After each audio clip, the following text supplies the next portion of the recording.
ನಮಸ್ಕಾರ ಸೌಕರ್ಯ. ನಾವಿವತ್ತು ದಾವಣಗೆರೆಯಲ್ಲಿ ಪ್ರಸಿದ್ಧವಾಗಿರತಕ್ಕಂಥ ಮಸಣ ಚೌಡಮ್ಮ ದೇವಸ್ಥಾನಕ್ಕೆ ಬಂದಿದ್ದೀವಿ.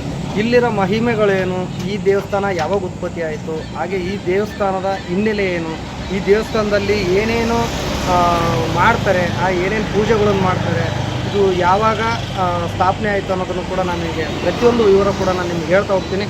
ಬನ್ನಿ ಒಳಗಡೆ ಹೋಗಿ ದೇವಿ ದರ್ಶನ ತೊಗೊಂಡು ಹಾಗೆ ಭೂತಪ್ಪ ದೇವರ ದರ್ಶನನೂ ತೊಗೊಂಡು ಮುಂದುವರ್ಸ್ತೀವಿ.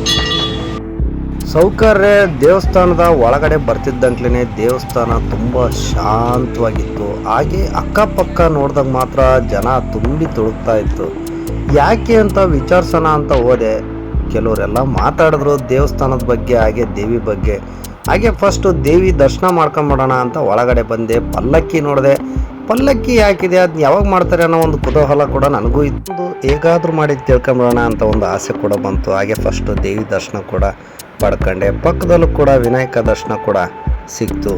ಹಾಗೆ ಇದ್ರ ಪೂರ್ತಿ ಮಾಹಿತಿ ಬೇಕು ಅಂತ ಒಬ್ಬರು ಇಲ್ಲಿ ಪೂಜೆ ಮಾಡ್ತಿರ್ತಕ್ಕಂಥ ಒಬ್ಬರು ಮಹಿಳೆಯರನ್ನ ವಿಚಾರಿಸಿದೆ. ಮಾಹಿತಿ ಬೇಕು ಅಂತಂದರೆ ಒಬ್ಬರನ್ನ ವಿಚಾರಿಸ್ರಿ ಅಂತ ಹೇಳಿದ್ರು. ಅವ್ರನ್ನ ಈ ದೇವಸ್ಥಾನದ ಬಗ್ಗೆ ಪೂರ್ತಿ ಮಾಹಿತಿನೂ ಕೂಡ ನಾನು ತಿಳ್ಕೊಂಡೆ. ಹಾಗೆ ಪಕ್ಕದಲ್ಲಿ ವಿನಾಯಕ ದರ್ಶನ ಕೂಡ ತಗೊಂಡು ಇಲ್ಲಿ ಬಂದಿರತಕ್ಕಂಥ ಭಕ್ತರು ಕೂಡ ಈ ದೇವಸ್ಥಾನದ ಬಗ್ಗೆ ತಿಳ್ಕೊಂಡೆ. ನಮಸ್ಕಾರಮ್ಮ. ಈ ದೇವಸ್ಥಾನ ನಿಮಗೆ ಗೊತ್ತಿರೋ ಪ್ರಕಾರ ಎಷ್ಟು ವರ್ಷದ ಹಿಂದ್ಲಿಂದನೂ ಇದೆ? ಮುಂಚೆ ಈ ದೇವಸ್ಥಾನನ ಯಾರು ನಡೆಸ್ತಾ ಇದ್ರು? ಅಜ್ಜ ಅಜ್ಜಿ. ಹಾಂ, ಮುತ್ತಜ್ಜ ಮುತ್ತಜ್ಜಿ, ಆಮೇಲೆ ಅಜ್ಜ ಅಜ್ಜಿ, ಆಮೇಲೆ ನಮ್ಮಪ್ಪ ನಮ್ಮಮ್ಮ, ಆಮೇಲೆ ನಮ್ಮ ಚಿಕ್ಕಪ್ಪ ಜನ ಅವ್ರ ಶಾಸ್ತ್ರಗಳನ್ನ ನಡೆಸ್ತಾರೆ. ಈಗ ಅರಿಕೆಗಳನ್ನೆಲ್ಲ ಇಲ್ಲಿ ಕಟ್ಕೊಂತಾರೆ ದೇವಸ್ಥಾನದಲ್ಲಿ. ಯಾವ್ಯಾವ ರೀತಿ ಅರಿಕೆಗಳನ್ನು ಕಟ್ಕೊಂತಾರೆ? ಈಗ ಅವ್ರವ್ರ ಇಷ್ಟಪ್ಪ. ಈಗ ಕೋಳಿ ಕುರಿನೇ ಜಾಸ್ತಿ ಇಲ್ಲಿ. ಕೋಳಿ ಮಾಡ್ತೀವಿ, ಕುರಿ ಮಾಡ್ತೀವಿ ಅಂತ ಬೆಳ್ಕೊಂಡು ಹೋಗ್ತಾರೆ. ಚೌಡವ್ ಮಾತ್ರ ಸೀರೆ ಕುಬ್ಸ, ಉಡಕ್ಕೆ, ಅಭಿಷೇಕ ಈ ಥರ ಮಾಡ್ಕೊಂತಾರೆ. ಅಲ್ಲಿ ಭೂತಪ್ಪ ಮಾತ್ರ ಕುರಿ, ಕೋಳಿ, ಮರಕ್ಕೆ ಮಳೆ ಬಡಿಯೋದು ಅದೆಲ್ಲ ಮಾಡ್ತಾರೆ. ಈಗ ಭೂತಪ್ಪ ದೇವರಿದೆ ಹೊರಗಡೆ. ಹಾಂ, ಇದೆ. ಕಲ್ಲುಗಳನ್ನೆಲ್ಲ ಎತ್ತುತ್ತಾರೆ. ಅದು ಅರಿಕೆಗಳೆಲ್ಲ ಯಾವ್ಯಾವ ರೀತಿ ಫಲಿಸ್ತವೆ ಅವರಿಗೆ ಗೊತ್ತು. ನಾವು ಕೇಳಲ್ಲ, ಅದನ್ನು ಮಾಡ್ಕೊಂಡು ಹೋಗಿರ್ತಾರಲ್ಲ ಅವರು. ನಾವೇನು ಇಲ್ಲಿ ಪೂಜೆ ಮಾಡ್ಕೊಡೋದು ಮಾಡೋದು ಅಷ್ಟೇ ನಮ್ಮ ಕೆಲಸ. ಅವರು ಒಳ್ಳೇದಾಯ್ತು ಅಂತ ಬಂದು ಈಗ ಮಾಡ್ತಾ ಇದ್ದಾರೆ ನೋಡ್ರಿ. ಸುತ್ತಲೂ ಒಂದು ರೌಂಡ್ ಹೋಗಿ ಬರ್ರಿ, ಎಲ್ಲ ಅಡುಗೆ ಮಾಡ್ತಾ ಇದ್ದಾರೆ. ಅವರು ಅಡಿಕೆ ಈಡೇರಿದ ಮೇಲೆ ಅವ್ರು ಅಡುಗೆ ಮಾಡೋಕ್ಕೆ ಬರ್ತಾರೆ. ಈಗ ಅಲ್ಲಿ ಪಲ್ಲಕ್ಕಿ ಇದೆ ಅಮ್ಮ ದೇವ್ರದ್ದು. ಆ ಪಲ್ಲಕ್ಕಿನ ಯಾವಾಗ ಹೊಂಡಿಸ್ತಾರೆ? ಯಾವಾಗ ಹೊಂಡಿಸ್ತೀವಿ? ಸಾಯಂಕಾಲ. ಅಂದರೆ ಪ್ರತಿ ಹುಣ್ಣಿಮೆಗೂ ಹೊಂಡಿಸ್ತೀರಾ? ಪ್ರತಿ ಹುಣ್ಣಿಮೆಗೂ ಹೊಂಡಿಸ್ತೀವಿ. ಇದು ಕಾರ್ಯದರ್ಶಿ ಗೌಡ್ರ ಸಂತೋಷ ಅಂತ ಇದ್ದಾರೆ. ಅವರು ಮಾಡಿದ್ದಾರೆ ವ್ಯವಸ್ಥೆ. ಅಧ್ಯಕ್ಷರು ಬಂದು ಪೈಲವಾನ್ ಮಾಂತೇಶ್ವರರಾವ್ ಅಂತ. ಅವರೆಲ್ಲ ಇರ್ತಾರೆ ಹುಣ್ಣಿಮೆ ದಿವಸ. ಇಲ್ಲಿ ಹೆಣ್ಮಕ್ಳೇ ಪೂಜೆ ಮಾಡೋದು 5 ಜನ, ಅವರೊಬ್ಬರು. ಈಗ ಇದು ತೊಟ್ಲಿದೆಯಮ್ಮ. ಇದು ಮಕ್ಕಳಾಗಿದ್ದರು ಅರ್ಕೆ ಮಾಡ್ಕೊಂಡು ಉಡಕ್ಕೆ ತುಂಬ್ಕೊಂಡು ತೂಗು ಹೋಗ್ತಾರಪ್ಪ. ಅದು ತೂಗು ಹೋದ್ರೆ ಮಕ್ಕಳಾಗ್ತಾವೆ. ಅವರಿಗೆ ಅವರೇ ಮಾಡ್ಕೊಳೋದು. ಅರ್ಕೆ ಕೋಳಿ ಮಾಡ್ತೀವಿ, ಕೋಳಿ ಮಾಡೋದು ಅದೇ ಪ್ರತಿಯೊಂದಕ್ಕೂ ಅದೇ ಜಾಸ್ತಿ ಮಾಡೋದು. ಈಗ ಕೋಳಿಗಳನ್ನಲ್ಲಿ ಕೊಯ್ದು ಹಾಗೆ ಬಿಟ್ಟು ಹೋಗಿದ್ದಾರೆ, ಯಾರು ಅಡುಗೆ ಮಾಡಿಲ್ಲ. ಕೆಲವರು ಅದೇ ಬೇಡ್ಕೊಂಡಿರ್ತಾರಲ್ಲ, ಕೆಲಸ ಆದರೆ ಹಂಗೆ ಬಿಡ್ತೀವಿ ಅಂತ ಹೇಳ್ಕೊಂಡಿರ್ತಾರೆ. ಅವ್ರ ಕೆಲಸ ಆಗಿರ್ತೈತೆ ಹಂಗೆ ಬಿಟ್ಟು ಹೋಗ್ತಾರೆ. ಕೆಲವರು ಕೊಯ್ದು ರಕ್ತ ಮಾಡಿ ಬಿಟ್ಟು ಹೋಗ್ತೀವಿ ಅನ್ಕೊಂಡಿರ್ತಾರೆ. ಅವ್ರು ಕೊಯ್ದು ಬಿಟ್ಟು ಹೋಗ್ತಾರೆ. ಕೆಲವರು ಕೊಯ್ದು ಎಡೆ ಮಾಡಿ ಊಟ ಮಾಡಿ ಎಡೆ ಕೊಟ್ಟು ಹೋಗ್ತಾರೆ. ಈಗ ಪ್ರತಿ ವರ್ಷ ಈಗ ಕಾರ್ತಿಕ ಆಗುತ್ತೆ ದೇವಸ್ಥಾನ. ಆಗುತ್ತೆ. ಯಾವ ತಿಂಗಳಲ್ಲಾಗುತ್ತೆ? ಜನವರಿ. ದಾವಣಗೆರೆ ದುರ್ಗಮ್ಮನ ದೇವಸ್ಥಾನ ಐತಲ್ಲ, ಅದು ಇದು ಒಂದೇ ದಿವಸ ಕಾರ್ತಿಕ. ಡಿಸೆಂಬರ್ ಎಂಡ್ ಇಲ್ಲ ಜನವರಿ ಫಸ್ಟಿಗೆ ಬರ್ತದೆ. ಇದು ಮಸಣ ಚೌಡಮ್ಮ ಅಂತ ಯಾಕೆ ಹೆಸರು ಬಂತು? ಇದು ಎದುರಿಗೆ ಸ್ಮಶಾನ ಐತಲ್ಲ, ಹಂಗಾಗಿ ಸ್ಮಶಾನ ಚೌಡಮ್ಮ. ಇದಕ್ಕೆ ಇನ್ನೊಂದು ಹೆಸರು ಇದೆ ಅಂತೆ, ಅದೇ ಬುಚಟ್ಟಿ ಚೌಡೇಶ್ವರಿ. ಬುಚಟ್ಟಿ ಚೌಡೇಶ್ವರಿ ಅಂತ. ನಮಸ್ತೆ. ಯಾವ ಊರಮ್ಮ ನೀವು? ಹೌದ್ರಾ? ದೇವಸ್ಥಾನದಲ್ಲಿ ಅರ್ಕೆ ತೀರ್ಸೋಕ್ಕೋಸ್ಕರ ಬಂದಿದ್ದೀರಿ? ಹೌದಮ್ಮ. ನಿಮಗೆ ಗೊತ್ತಿರೋ ಪ್ರಕಾರ ಈ ದೇವಸ್ಥಾನದ ಮಹಿಮೆ ಏನು? ಈ ದೇವಸ್ಥಾನ ನಾವು ನೋಡ್ಬೇಕಾದ್ರೆ ಚಿಕ್ಕ ವಯಸ್ಸಿಂದ ನೋಡ್ತಿದ್ದೀವಿ ಸರ್. ನಮ್ಮ ಮಕ್ಕಳಿಂದ ಹಿಡಿದು ದೊಡ್ಡವರವರೆಗೂ, ಮಕ್ಕಳು ಮೊಮ್ಮಕ್ಕಳು ಎಲ್ಲರನ್ನೂ ಕಾಣ್ತಾ ಇದ್ದೀವಿ. ಆದರೆ ಒಂದು ಚಿಕ್ಕ ಕಷ್ಟ ಇದ್ದರೂ ಸಹ ಈ ದೇವಿ ಎಲ್ಲರನ್ನೂ ಕಾಪಾಡ್ತಾಳೆ. ಅಣ್ಣ ತಂಗಿ ಆಗಿ ಇಬ್ಬರು ಸಹ ಇಲ್ಲಿ ಚಿಕ್ಕ ಮಕ್ಕಳಿಗೆ ಹುಷಾರಿಲ್ಲದ್ರೆ ನಮ್ಮ ಕಷ್ಟಗಳನ್ನ ಪರಿಹರಿಸ್ತಾ, ಏನಾದರೂ ಒಂದು ಸಂಕಷ್ಟ ಇದ್ರೂ ಬಗೆಹರಿಸ್ತಾ ತಾಯಿ ಎಲ್ರಿಗೂ ಒಳ್ಳೇದು ಮಾಡುತ್ತೆ. ಈಗ ಒಂದು ತಕ್ಷಣವೇ ಏನಾದರೂ ಒಂದು ನಮಗೆ ಕಷ್ಟ ಬಂತು ಅಂದರೆ ಬರ್ತೀವಿ ಅಷ್ಟೇ. ಅದಕ್ಕೆಲ್ಲ ಒಳ್ಳೇದು ಮಾಡಿ ನಮ್ಮನ್ನು ಉದ್ಧರಿಸಿ ಕಾಪಾಡ್ತಾರೆ. ಹೆಜ್ಜೆಗೂ ನಮ್ಮ ತಾಯಿ ದೇವಿ ಆ ಚಾಮುಂಡೇಶ್ವರಿ ಶ್ರೀರಕ್ಷಾಗಿ ರಕ್ಷಾಕವತಂತೆ ಕಾಪಾಡ್ತಾರೆ.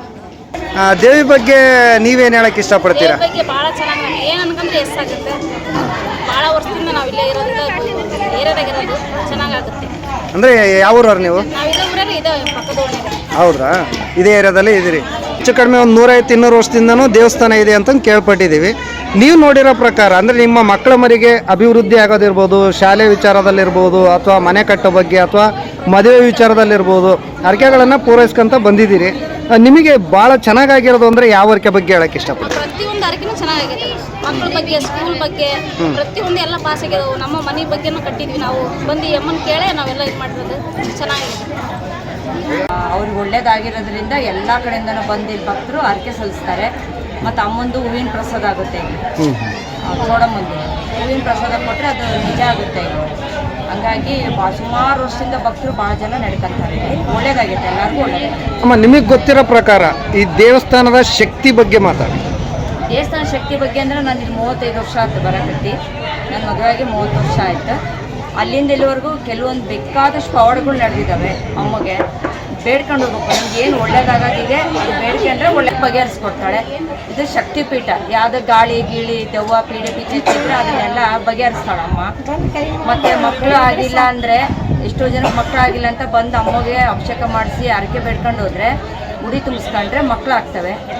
ಮದುವೆ ಕೂಡ ಆಗಿದ್ದಾವೆ. ಸುಮಾರು ಕೆಲಸಗಳು ಆಗಿದ್ದಾವೆ ಚೋಡಮ್ಮನಿಂದ. ಈ ಭೂತಪ್ಪನಿಂದನೂ ಅಷ್ಟೇ. ಅವನು ಎಲ್ಲರೂ ಕೆಟ್ಟನಂತಾರೆ, ಅವ್ನು ಕೆಟ್ಟನನ್ರಿ. ನಾವು ಮನಸ್ಸು ಭಕ್ತಿಯಿಂದ ಏನು ಬೇಡ್ಕೊಂತಾವೆ ನಾವು ಅದೆಲ್ಲರಿಗೂ ಒಳ್ಳೇದಾಗುತ್ತೆ. ಒಂದು ದಿವಸ ಜಾತ್ರೆ, ದಿವಸ ಜಾತ್ರೆ ಇಲ್ಲಿ.